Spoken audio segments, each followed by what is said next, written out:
today on 15 on 15.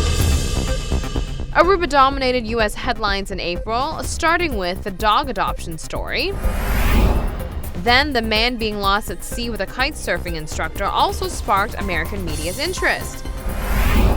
And a few tourists who got in an ATV accident in April also garnered the island some international attention.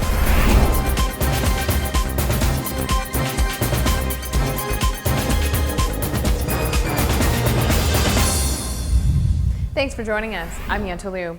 We are in a new month already. During our morning news meeting, I, together with 15 on 15's crew, realized that the month of April was a significant one when it comes to the island garnering international headlines. How, you ask? Well, some of them were bad, some of them good, and some of them controversial. Nevertheless, it placed the island's name within the U.S. media circle. It was the international dog adoption story that hit Boston first last month. Canine custody battle. A local couple fell in love with what they thought was a stray while vacationing in Aruba, so they decided to bring it home to North Attleboro. But now they're being sued by a couple of residents in Aruba. They claim the dog is theirs. Allison Bologna live in the studio with the story. Allison? Patrice and Jean, the case is in Attleboro District Court now, and the legal bills are starting to pile up. The couple we met today claims they went through all of the proper legal channels they thought to adopt the dog in Aruba. That's what they thought anyway, but now the court will need to decide. Ethically or morally, we're not going to send this dog back. This is Coco. She's been living in North Attleboro since the fall when this couple says they found her on a beach in Aruba near the resort in which they were staying. We noticed that she seemed dehydrated, she seemed hungry, she was loaded with ticks. She seemed sad. So Dan and Lisa O'Connell say they brought the dog to a vet in Aruba, and from there they ended up at the Animal Relief Foundation of Aruba.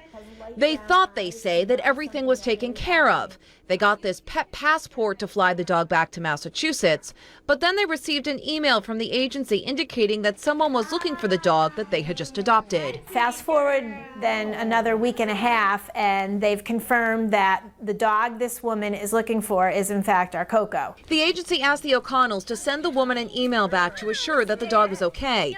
The O'Connells say they did that, and then the woman they were emailing asked for the dog back. Now they're in court. We were floored that someone who would be so careless with the dog in the first place would go through this to try to get it back. We found this Facebook page online, which appears to be related to the case. It's listed as Whitey Pinky. The page administrator posts, quote, "My dog that was taken away in Aruba and shipped to the United States within only 2 days." Other posts of the same sentiment continue here. The fight is on. Legally, we adopted the dog.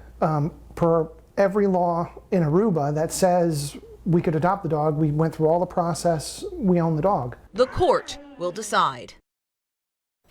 And we emailed the agency. The O'Connells say they adopted the dog through an Aruba. No response yet. We also reached out to the woman in Aruba who we found through that Facebook page. No response yet there either. Allison Bologna, NBC 10 News. The island has a dire situation when it comes to stray dogs. Certainly, this international dog adoption drama doesn't help. The owners from the island have filed a lawsuit. There has yet to be a verdict. So Boston was the first in April to be reported on regarding Aruba. Find out which was next. Coming up. When we come back, find out what the tourist who was lost at sea during his vacation to Aruba had to say. Welcome back from the break. If you are just joining us now, 15 on 15 is recapping the various times Aruba has made it into the U.S. headlines in a matter of 1 month. April was also the month where an American tourist was lost at sea with his kite surfing instructor for 36 hours. Aruba hit Florida headlines next. When you're out there and you don't see anything and you realize just how small you are and just how big the ocean is.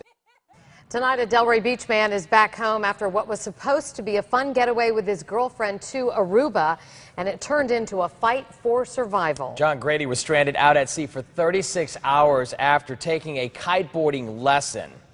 News Channel 5's Brian Enton just spoke with Grady. We're going to turn to him in Delray Beach for the complete story. Brian? This man and his girlfriend say they have never been so happy to be back home here in Delray Beach. Supposed to be a dream vacation. Kiteboarding lessons in Aruba that turned into hours, that turned into days, stuck at sea. This Delray Beach couple never knew it could feel so good to be in each other's arms. It's just a bad scene, really. It's a bad situation. On vacation in Aruba, John Grady's kiteboarding lesson goes terribly wrong. The bad luck is the engine popping off the back, and then when he went to pull me in the boat, he hit the emergency release on the kite, and the kite goes sailing away.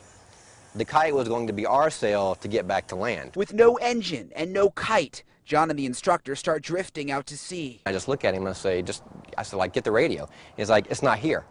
I said, what do you mean it's not here? He goes, I don't have my radio, I don't have my cell phone. Hours go by. It gets dark, wet, windy, and cold. The U.S. Coast Guard is searching, but in the wrong place. Sun comes up, we start to dry out, and we stand up, and there's nothing in sight anywhere. We've drifted overnight. We don't know how far we've drifted. We have no idea where we are. John sees a tanker in the distance and signals them with a flashlight. Somebody in the tanker saw us, and I saw the front of the tanker stop and turn towards us.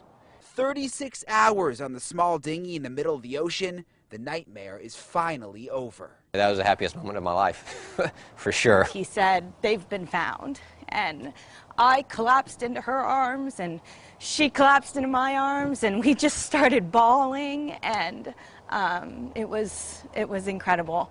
Grady says at least, thank goodness, that kiteboarding instructor had bottled water on that small little rubber dinghy, but he says overall the instructor and the company was not prepared for an emergency like this. He says it's a reminder to everyone to make sure you have emergency supplies before going out on the water. Live in Delray Beach, Brian Enton, WPTV News Channel 5. Usually, Aruba doesn't make it into the U.S. news that often. There was only a few days difference between the international dog adoption story and this one that we just aired. And that wasn't all in April. We'll show you the last one coming up. This ATV accident right here that took place in Aruba sparked a news station to warn vacationers to take out travel insurance.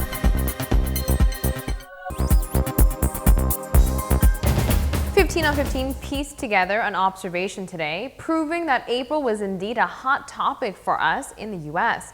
An ATV accident that took place on Aruba turned out to be a reminder for all viewers of WRAL to take out travel insurance for their next vacation. A Raleigh woman and her friend hope to return home tonight after a dream vacation turned into a nightmare. An accident left them stranded in a hospital in Aruba. WRAL's Ariel Clay joins us with the warning they have for all travelers. Ariel? Well, Deborah and David, you know, so many people come here to the airport looking forward to a trip afar, somewhere where they can relax. But not all the time do people's plans go as they expected. And there is a way to prepare just in case that happens to you.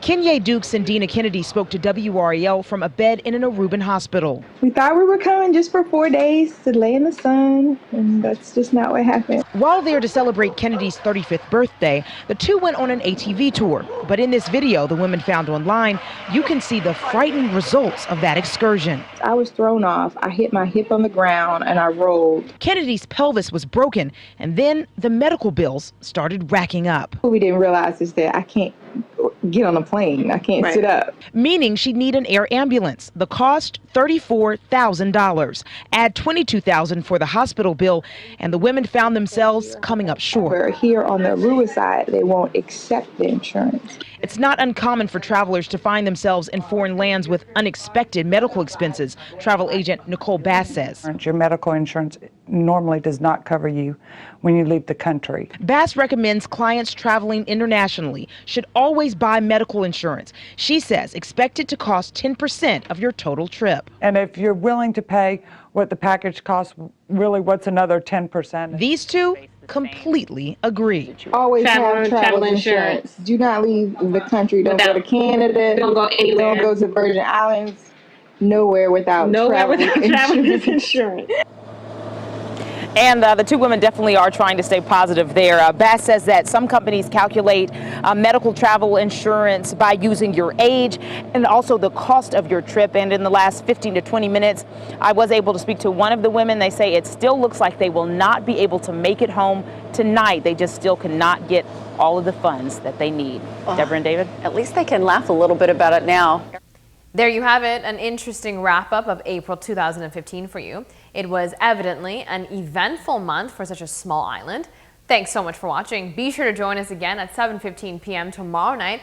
We will be right here on Channel 15 ATV waiting for you. We'll see you then.